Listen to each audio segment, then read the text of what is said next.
Hey, what's up guys? In this video I'm going to be going over even more connections, and these are very important. This is balanced and unbalanced, and also what you'll come across in the back of a monitor. Alright, so this is the back of a KRK-8, my retired KRK-8s.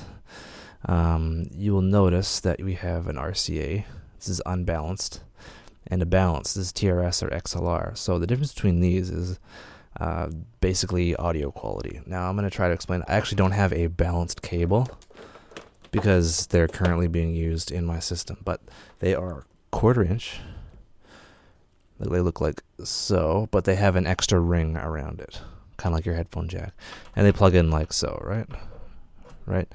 XLR, I actually don't have an XLR, but that plugs in also. So these both have three connectors, right? So the top two would be the audio signal, an exact copy of the audio signal, and the bottom be ground.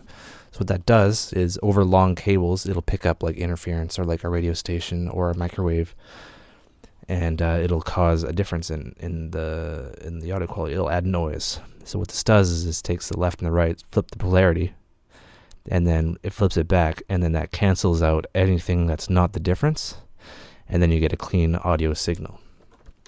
Unbalanced is just audio, like these things, right? So don't use these if you can help it, because it's bad for America. Don't use those.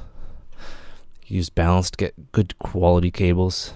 Spend a couple bucks. It actually makes a difference.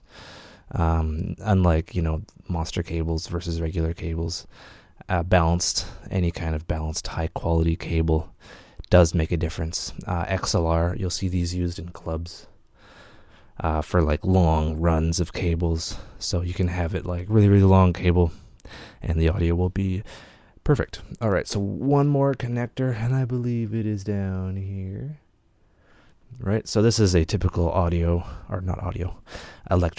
electrical input, and it looks like these, and this basically is used in your computer. I have like 1,000 of these, and they plug in like so.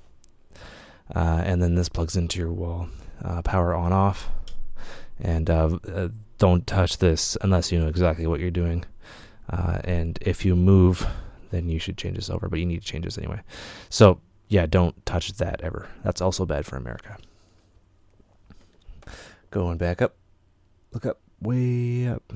Alright, so typically these have an amp inside of them, these kind of speakers, these kind of loudspeakers, and they have various kind of adjustments. This has a high frequency level adjust, right, and it kind of clicks into place. So at the top here, 0 dB plus 1, -1, -2, and that just is for taste or your room, trying to get the levels kind of right in your room. So if you have lots of reflections in your room, you want to bring that down a dB or 2. If your room is too dull, because it's you have lots of packing blankets everywhere, and then you might want to kind of boost it up a bit. I typically have it at 0. That's just me. Also, the volume, this is like a kind of a preamp. I have mine always set to 0. You don't want to crank this up. Use your sound card